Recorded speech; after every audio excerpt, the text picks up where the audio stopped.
Hello, good evening. Welcome. This is Ghana Tonight. We're live from Yusabata Desawe Kanda, also live on TV3 Ghana on Facebook and on DSTV channel 279. We're all across the world on 3news.com. We're also live on 3FM 92.7. I am Alfred Ocansey. Tonight, the Electoral Commission sets September 2 for the by-election in the Akwatia constituency following the passing of the Member of Parliament for the area, NSE Akumi.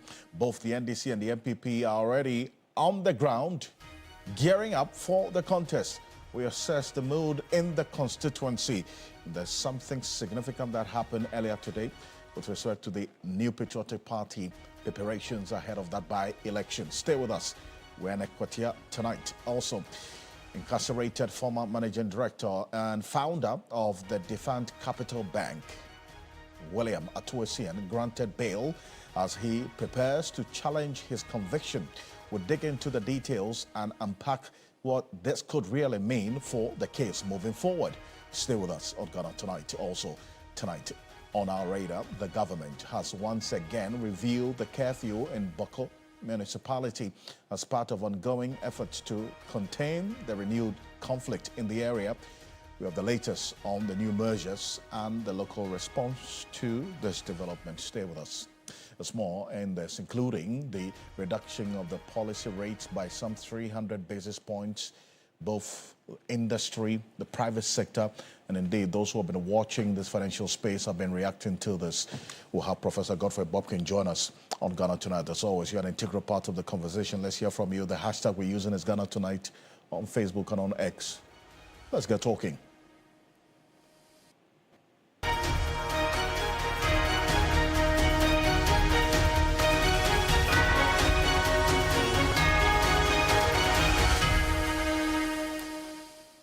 Let's settle for Ghana Briefs.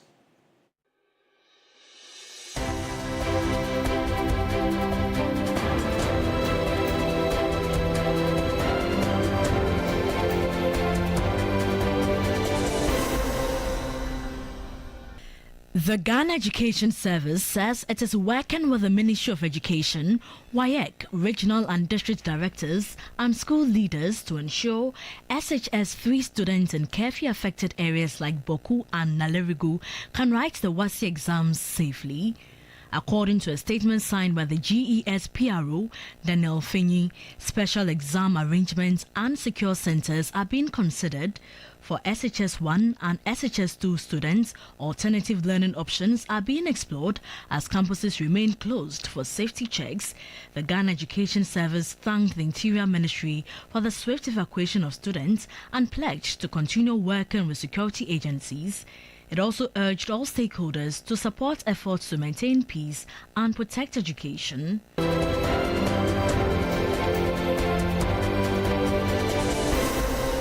The government has condemned the attempted arrest of a Joy News reporter and the assault of an eyewitness by a soldier at a demolition site, calling the actions unacceptable in a democracy. In a statement, Minister of Government Communications Felix Ofosu-Kwakye reaffirmed the Mahama administration's commitment to press freedom and citizen safety. The Defense Minister and National Security Coordinator have been tasked to investigate and ensure swift disciplinary action. The incident has raised concerns about the conduct of security personnel in safeguarding journalists and the public.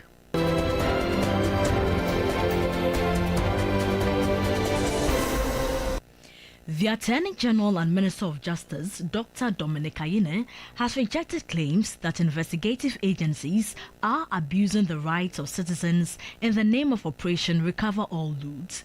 This was his response to concerns by some members of the Parliamentary Select Committee on Constitutional and Legal Affairs on high bill sums fixed by investigative bodies, including the Economic and Organized Crime Office, EOCO.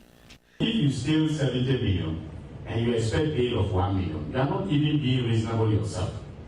Okay, so that is where I know that the principle is that, and as you rightly quoted, Section 96, bail should not be used as punishment.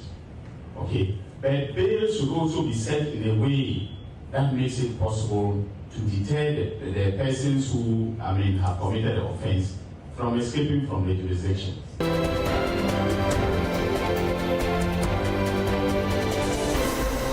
Government has officially announced the return of road tolls that will only be electronic across the country without human interference.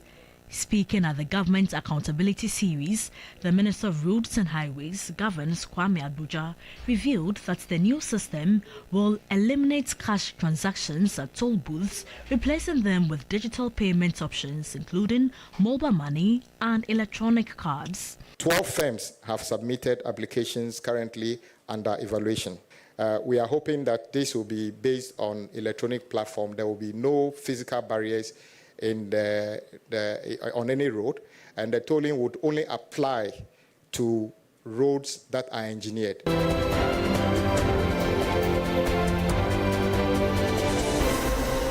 Meanwhile, member of the Roads and Transportation Committee, Francis Asenso-Boakye, has accused the Roads and Highways Minister of double standards and misrepresenting old road projects as new initiatives.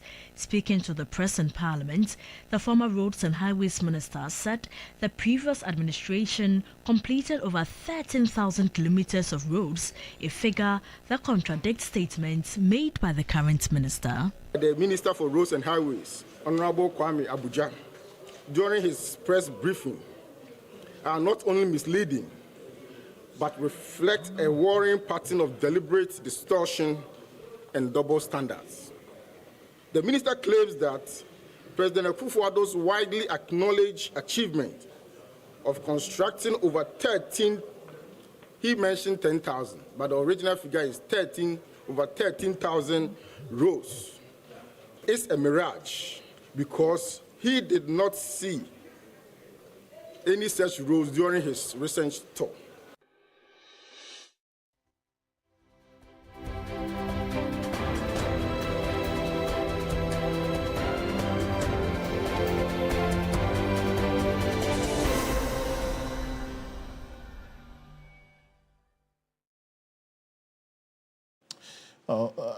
There's more news on 3news.com. Make some time and visit 3news.com. This is Ghana Tonight. We're live on 3FM 92.7, also on TV3 Ghana on Facebook, and on DSTV channel 279. We're all across the world on 3news.com. As always, proudly brought to you by Flamingo Paint, Simply Superior, Sasso Insecticide Spray and Coil, Comtemto Preco. Coming up next, the incarcerated former managing director of the and also founder of the defunct Capital Bank, William Ato Essien, has been granted bail as he prepares to challenge his conviction.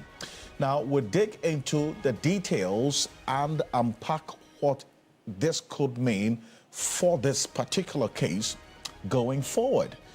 But it comes on the heels of some campaign and appeal by a number of individuals. And in fact, the latest also being yesterday, we saw the former Attorney General, or the immediate past Attorney General, Godfrey Yeboah-Dame, put together a piece insinuating what has been done today and also advocating for possible release of William Ato Essien. He's not alone in this. A number of people have been speaking in this particular direction. But earlier today, the founder of defunct Capital Bank, William Ato Essien, has been granted bail by the Court of Appeal. Now, this comes 21 months after he was sentenced to serve a 15-year jail term for his role in the collapse of the bank, Capital Bank. Now, let's get the basis to this. Recall exactly how this case has traveled over the period. And within this 21 months that William Ato Essien has been in the coolest, serving this jail term of 15 years, what has been happening? Appreciate you. Dennis Pabewoda Mesqua, thank you for joining us. Perfect. Now, let's recall a bit and go back, chronicle the events, set the foundation for it, okay? Yes. How did this case start? Well, so this is one of the cases that stemmed from the banking sector cleanup. And recall Capital Bank was one of those banks that the Bank of Ghana revoked its license over some insolvency and then regulatory matters. It didn't end there. There were some persons who were personally held to account for what has happened to the bank. One of such persons was the then managing director and the founder of the bank, Ato Essien, who was charged with 26 counts of stealing, money laundering, and conspiracy. Fast forward, we progressed into trial. Witnesses started to testify. Initially, he pleaded not guilty to these charges. However, things would take a different turn by December 2022 when he pleaded guilty to stealing some 90 million as part of a plea bargain. Now, what that meant was that, yes, he says, I'll pay this amount of money, and then I will not be subjected to a custodial sentence. So the plea bargain we're seeing now with the now current Attorney General, yes, entering into some plea bargain agreement and then all arrangements, not specific to Covenant 4, okay, but we've seen in previous times. He's kept talking about some arrangements he's done with some other persons who have also now agreed to serve as prosecution witnesses in some of the previous cases. Precisely so. So it's a path that has been taken. That is allowed. There's a part that allows you to plead guilty and make restitution, and there's another part that allows you to elect to testify so that you will not be prosecuted. That's where the Attorney General refers to that as an NPA, a non-prosecution agreement. Yes, but the point has to be made that at a certain point, there was an agreement that he was going to pay 90 million as part of the plea bargain deal.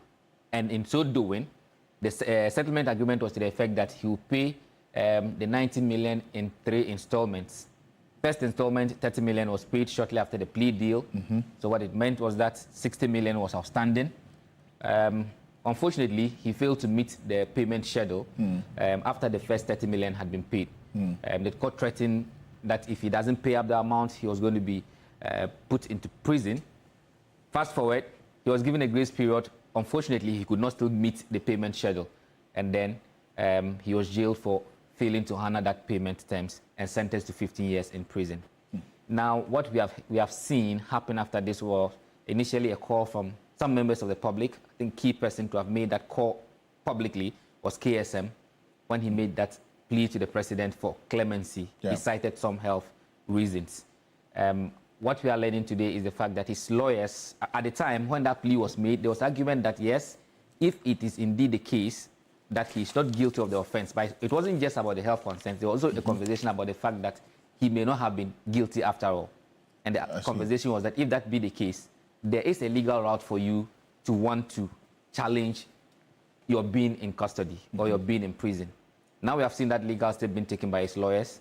They filed an appeal, and then before that appeal, they prayed to the court for bail pending that particular appeal. Graciously, that that application was granted, and now he's been granted bail to a bail sum of 10 million, 2 sureties.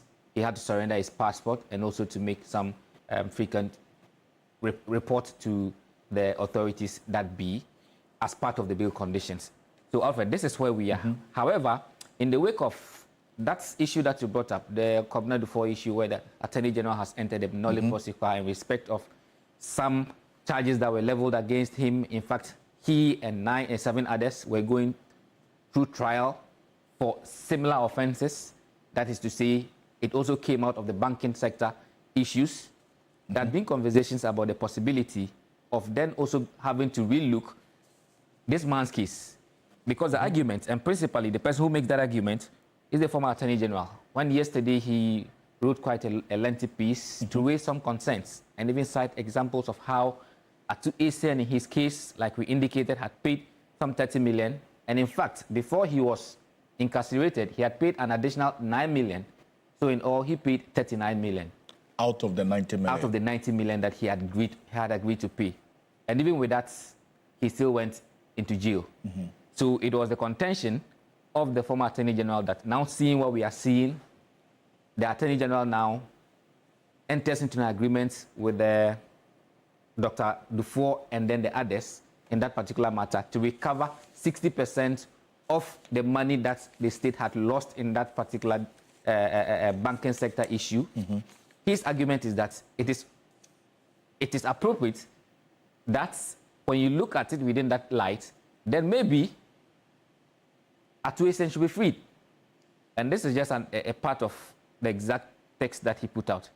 After making the analysis, then he comes to say that I dare say that on account of the resetting of prosecution we are witnessing, there's no justification for Ato Essien to be in jail. Free Ato Essien now. This was only yesterday. And then now we're seeing the development of he being granted bail. But the bail has nothing to do with what this... Exactly, that's the point I'm making. But just to put the matters into proper perspective as to how the conversation has progressed, from people making calls for his release on health grounds and also on matters that relating to he may not necessarily have been guilty, and then also seeing the nolle prosequi and the conversation now coming from the former Attorney General, making that comparison.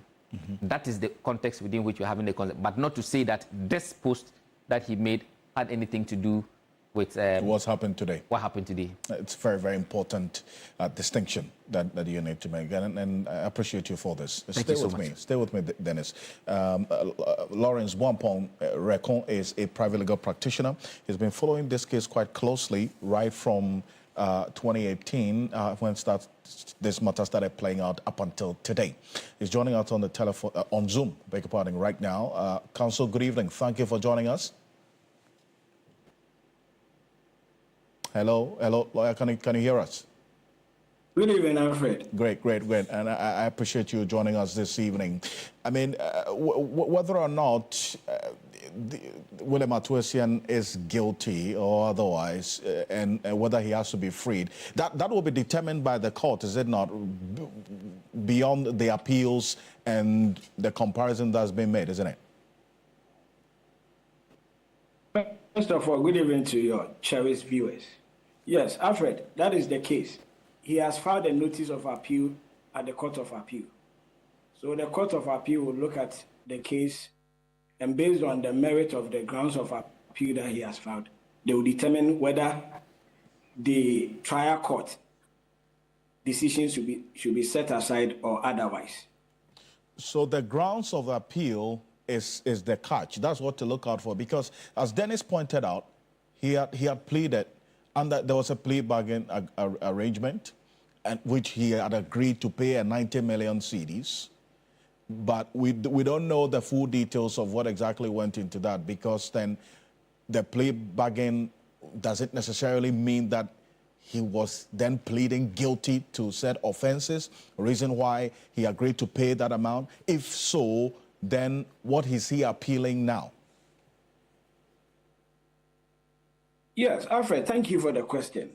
I believe he's appealing the judgment based on what they have found wrong with the judgment of the court. Yes, it's a fact that initially he pleaded not guilty, as earlier on stated. However, during the trial, he changed his plea from not guilty to guilty, and certain arrangement was reached. They went into a settlement. However, he was unable to fulfill the settlement by paying the 90 million as already stated. And based on it, a custodial sentence was effected on him by sentencing him to 15 years imprisonment with hard labor. And after serving a couple of months, he has filed a notice of appeal, and he believes in his case. So I believe once there's a notice of appeal before the Court of Appeal, we should just be patient and wait and see what the learned justices will say about it. Now, how do you see this case proceeding from this moment, taking into consideration what you have just pointed out, the grounds of appeal, and then also how many months he has served out of the 15 years that he was slapped with? Yes, Alfred. Yes, today we all heard that he has been granted bail pending the appeal. And I believe he was granted bail based on his health conditions, as we've been told. And like I stated earlier on radio, the appellate court has the discretion to grant bail to any convict pending appeal based on certain principles which guides the court.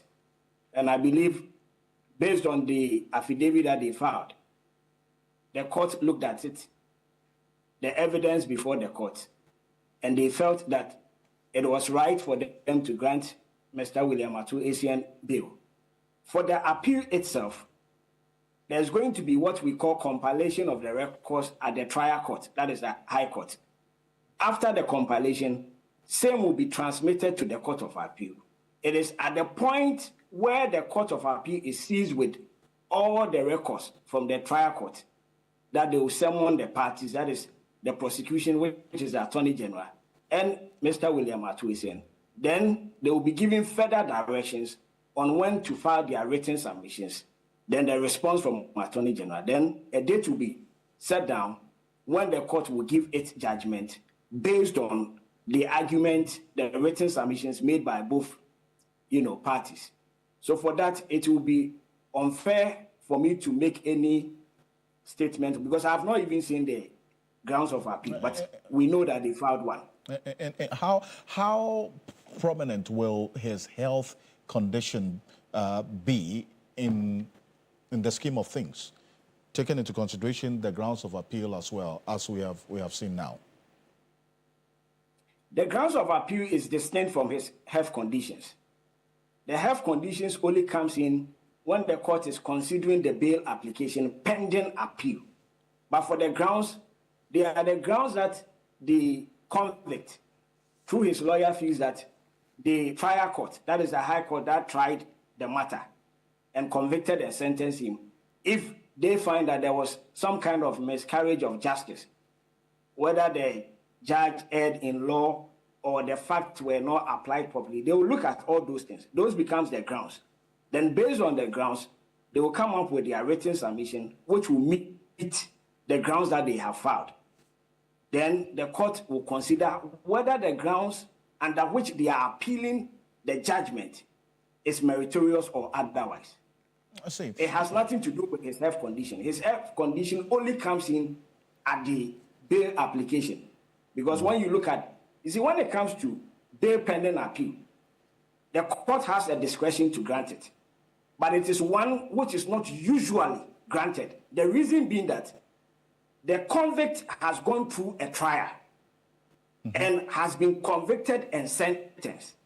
So when a court grants such a prisoner bail pending appeal, and it happens that the appeal does not become successful, what it means is that the republic, that is the state, would have lost, because this is a person that a court has tried over maybe a year, 2 years, 3 years, and was found guilty and sentenced. Then you let him go on bail. Then later, it comes out that, indeed, the appeal is unsuccessful. Then he's been at home a year or two, because sometimes it takes time. The appeal records itself, compilation of the records can take about, depending on the witnesses, the document, and everything involved, it can take about a year, 6 months to 1 year. So look at all this time, 6 months to 1 year. Then the appeal itself, when it gets to the court of appeal, it can also take about a year or more for the decision of the court of appeal to come out. So if you let such a person go home and spend like 2-3 years, only to later find out that the judgment of the trial court was one which was meritorious, then it means that the state,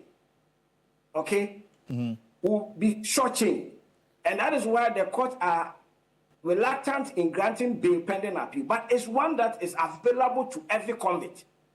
So the conversation that, Mr. Ato Essien was granted the bail pending appeal because he's a rich, no, that is wrong. This bail pending appeal has been granted to, it has been used by a lot of people, ordinary Ghanaians. But then again, you underscore the fact that, yes, it's been used, but you underscore the fact that this is not unusual, but it is not a regular occurrence in the courts for one to be given or granted bail pending appeal, especially because, as you have just stated, the appeal could fail.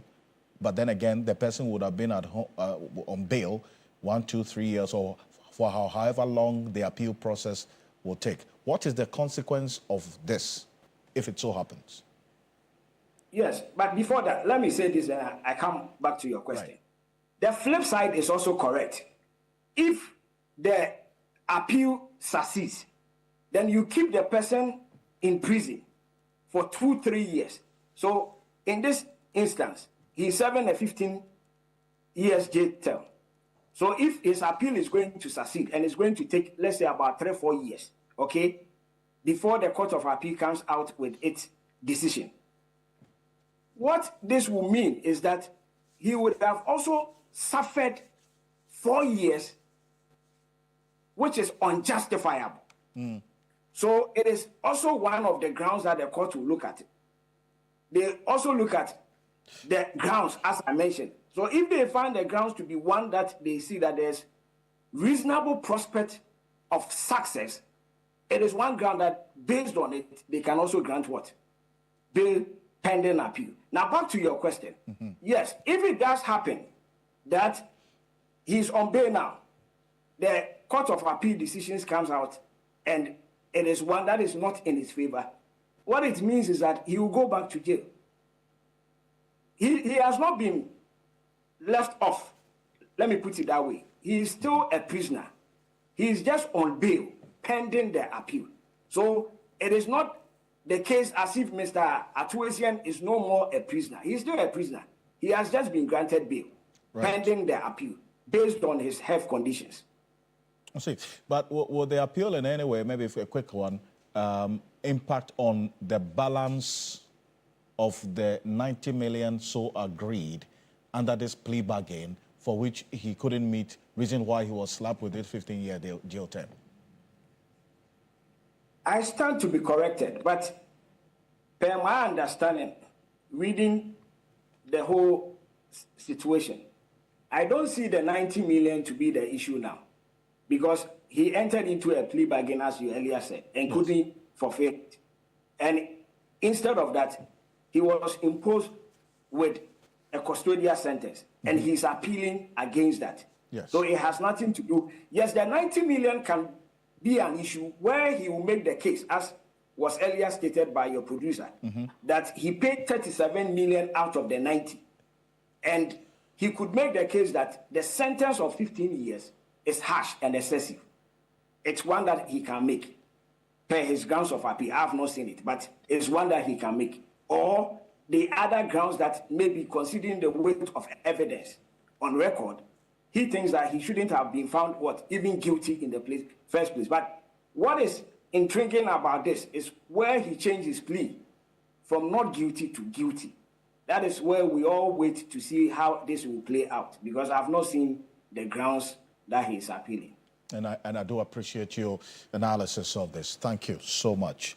Lawrence Boampong Rekon is a private legal practitioner. Appreciate you joining us tonight. Thank you for joining us here on Ghana Tonight on this. This is early days yet on this development with William Ato Essien. So we'll see how the coming days will look like here on Ghana Tonight. But coming up next, we go into election matters, and this is your Election Command Center.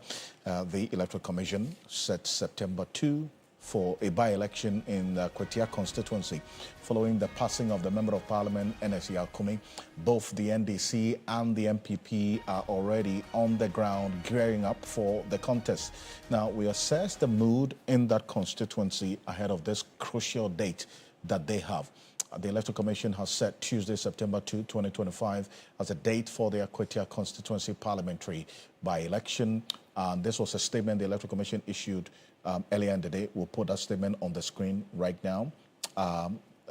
In that statement issued earlier today, the Electoral Commission said the vacancy created by NSE Ocansey's passing requires, under Article 1125 of the 1992 Constitution, that a by-election be conducted within 60 days.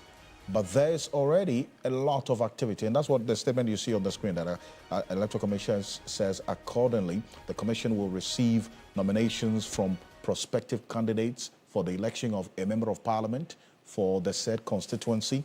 The nominations will be received at the Denchambour District Office of the Commission from 11th August 2025 to 13th August 2025 between the hours of 9 a.m. to 12 noon and 2 p.m. to 5 p.m. on each day.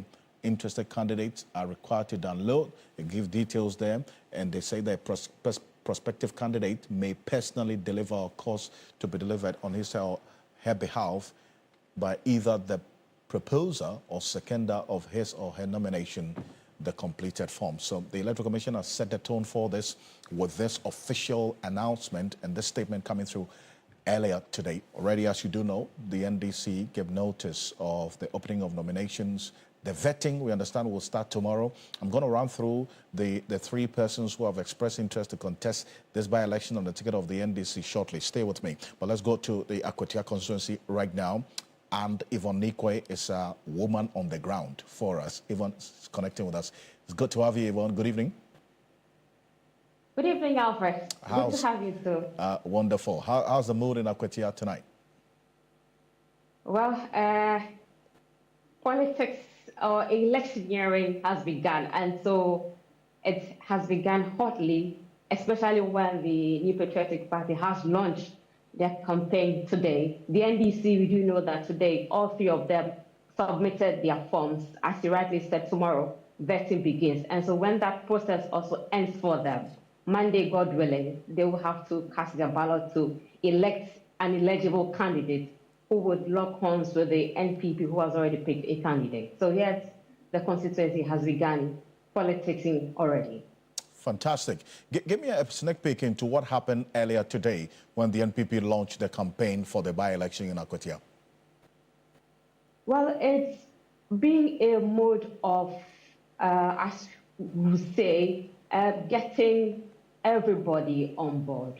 We do know that before today, there was some sort of disunity internally from the party because of factions that have been created from internal elections. But today, for some minority MPs and national executive, regional executive who were there, it was one message for them that everybody needed to come on board to ensure that the delegates push their candidate, and people in the constituency give the honors to the person they've elected, Solomon Asumedu, to maintain the seat for them.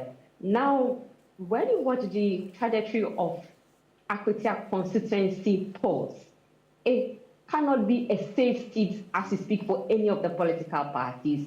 It would have to take a lot of work for them to lobby residents beyond those who belong to the two factions already to get a job done for them. And so this is quite a place that all over Ghana will be watching on September 2 when they all set out to do their balloting on that day. And this constituency, as you rightly indicated, a hotbed of political activity. It's not new to election reruns. I mean, taking into consideration what happened in 2008, is it not?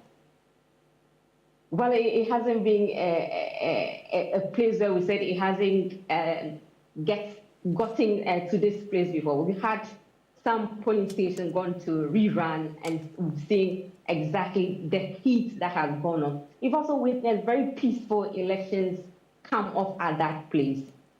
At this particular point, we cannot tell exactly what will be coming, but we are hoping that the police service, the security personnel, all the parties who are stakeholders in this particular election will commit to peace as they all journey towards the September 2 elections.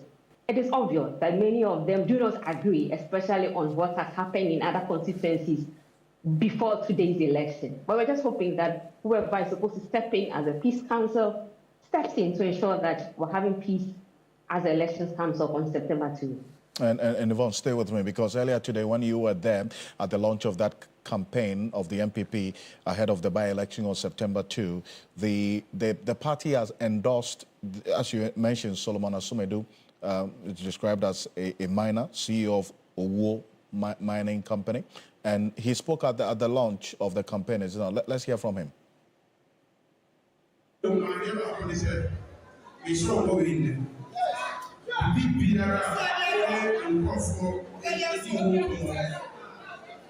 bearer of the constituency. The year we is over here, it's a constituency. Yeah, we have this one swami. So, we cannot say myself.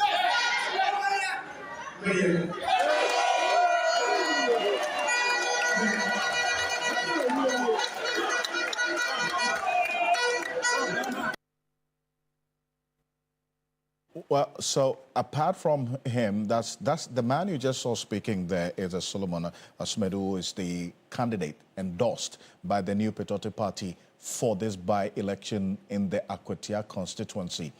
Other party officials also spoke at the launch today. We'll hear from Peter McMahon as well, who was there as well earlier today. Take a listen.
So that's, you earlier heard Peter McMahon and then the MP for the Etiwa East constituency, Ato Essien, also the former Deputy Finance Minister speaking there, ending what we just played. But that's for the MPP, right? But Yvonne, let's get into the NDC as well, because as you did indicate, the vetting starts tomorrow.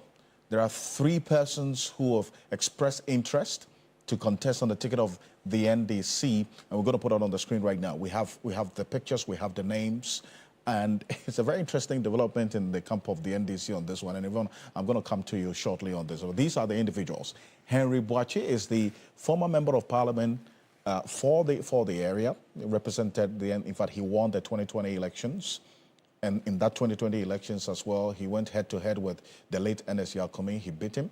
But in 2024, we saw what played out. Henry Bawku is the former MP and the candidate for the NDC in the 2024 elections. And then Bernard Bediako-Bedu is the Akwatia constituency secretary of the NDC. He is a private legal practitioner. And take note of this man, the man in the middle, Bernard Bediako-Bedu. There's something very interesting, and also Erasmus Kone Ali as well.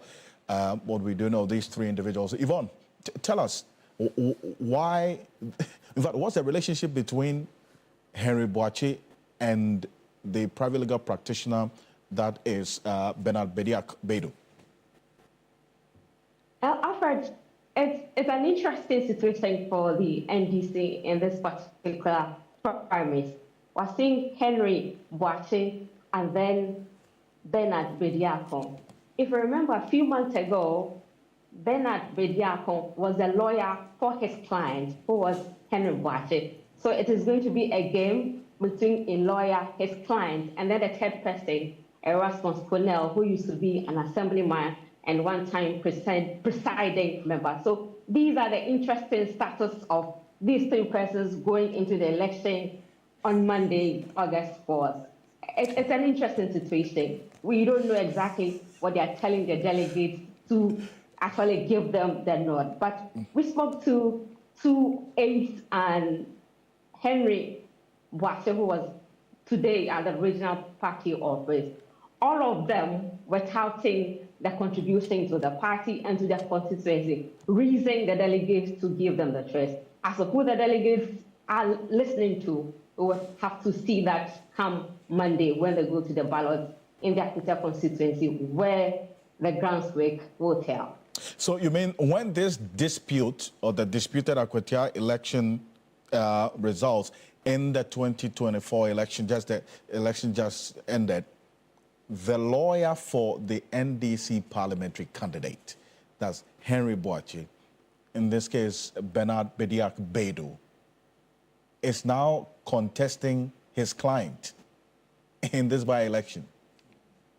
Rightly, as you have explained it, he doubles as the secretary for the NDC in that constituency as well.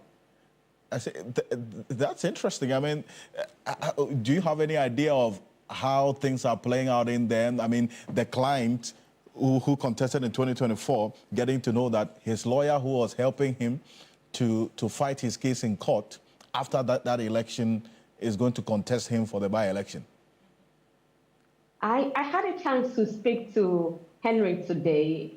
He had this calm mood. He said that he believed that it was a democratic dispensation. Everybody was allowed to contest the primaries. He believed that what he's done in the constituency and then justifying that Akwatia should not have a one-time member of parliament, he believes that the delegates should make it a justification enough for him to be elected. As to if the delegates believe in him, again, or they are twisting their thoughts, like I said, we'll be watching the space by the hour tomorrow as they go through the vetting and as they cast their ballot to especially understand what they put.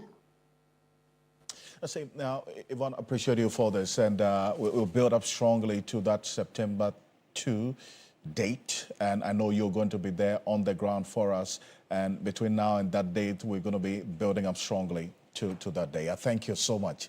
Yvonne Nekwe is our Eastern Regional Correspondent, and she's going to be leading the team before and during that by-election in the Akwatia constituency. This is your election command center, but we shift focus to Bawku right now, because the curfew hours for Bawku municipality and its environs in the Upper East region have now been reviewed from 6 p.m. to 6 a.m. The Minister for the Interior, in a statement, which we'll put portions on the screen right now, released just moments ago, indicated this effective Thursday, that's tomorrow, July 31.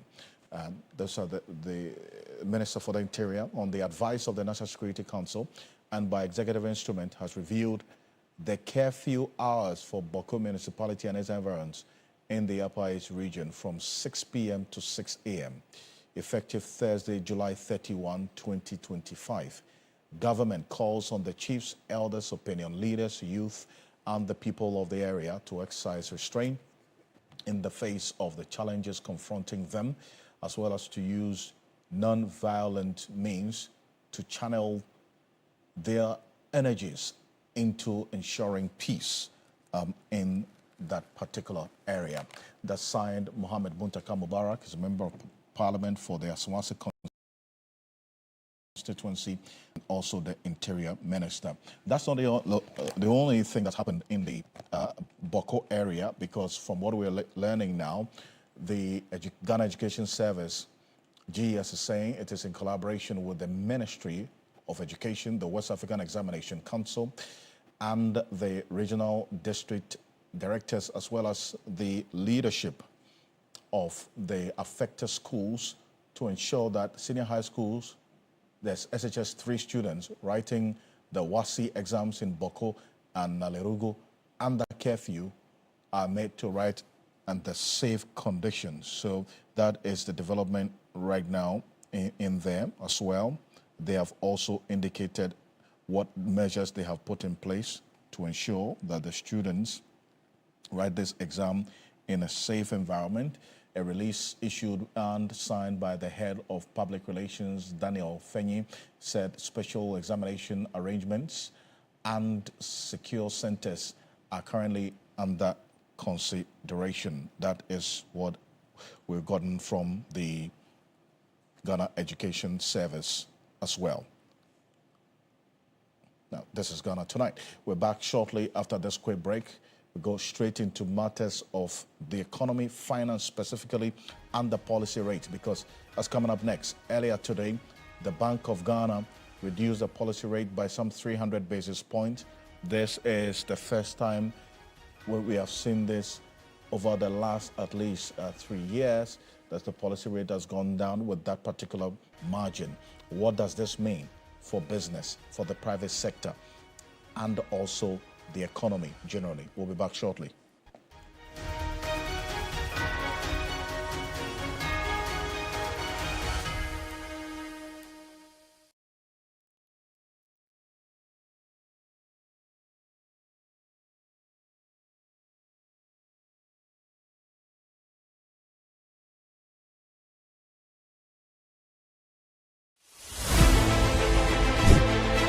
reporting from the Takoradi Market Circle, from the heart of the Upper West Regional Capital, from the heart of the Ashanti Kingdom, reporting from Sunyani, from the Central Business District of Navrongo. The parliamentarians are on recess.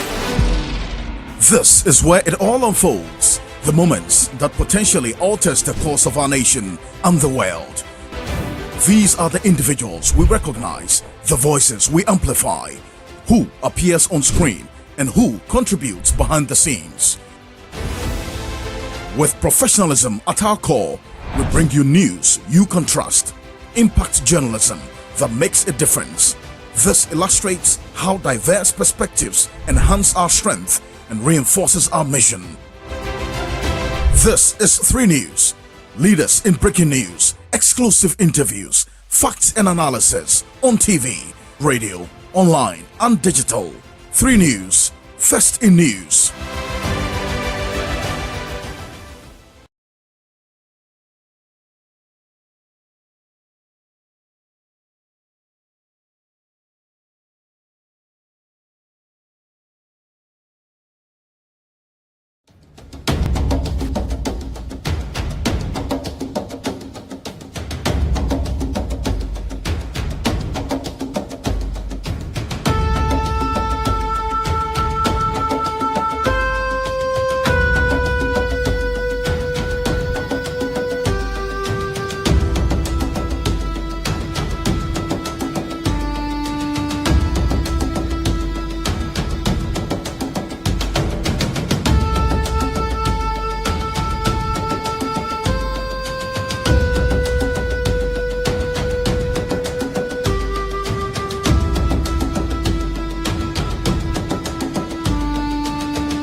Welcome back. This is Ghana Tonight. Coming up, the Monetary Policy Committee of the Bank of Ghana has lowered its key lending rate, that's a policy rate, by 300 basis points to 25% from the 28% earlier. Now, the biggest cut in years, as we've seen, as the macroeconomic indicators point to a relatively firmer recovery of the economy. Now, the Bank of Ghana is saying that these trends support a policy shift to ease credit conditions and sustain growth. Let's hear from the governor of the central bank, Dr. Johnson Isiama, earlier today. Take a look. The impact of these risks on inflation are expected to be offset by appropriately tight monetary policy stance and continued fiscal consolidation. Given these considerations, the MPC, by a majority decision, voted to lower the monetary policy rate by 300 basis points to 25.0%. Our gross international reserves stood at $11.1 billion as at the end of June 2025, which is equivalent to 4.8 months of imports of goods and services, compared to $8.9 billion or 4 months of imports cover as at end December 2024. Well, so that's the governor of the central bank there. But then again, this is happening at a time when all the indicators are trending towards a positive direction for the economy. A number of watchers of this financial space and then also were asking questions of the managers of monetary policy as to why they kept the policy rate at 28% for quite a while. In fact, when this administration took over, the policy rate was increased from 27 to 28%, even though right from January, we had seen some considerable and remarkable improvement in various aspects of the economy. The governor of the central bank at the time had indicated that there were still some pressures and some risks that the economy was exposed to, so they had to use monetary policy to be able to mitigate and contain that risk that the economy was exposed to, even though we're still seeing the improvement in various aspects of the economy. That's why we saw policy rate increase in March from 27 to 28%. Now we've seen that reduction from 28% to 25%, 300 basis points reduction. The highest we've seen in a number of years. Now, if you see that and you juxtapose it with what is happening with the inflation trending downwards as well to 13.7%, there's a correlation because we've seen the central bank over the period pursue inflation targeting with monetary policy. How does this impact on the cost of credit? That's the cost of the loans that you take from the banks. Joining us on Zoom right now, Professor Godfrey Bawku is a professor of finance at the University of Ghana Business School. Thank you for joining us, Prof. Now, 300 basis points reduction, the highest we've seen in many, many years by the central bank. How does this strike you? I think it's an important step to reinforce the economic turnaround story. We want to be able to see that the numbers are all trending in the right direction.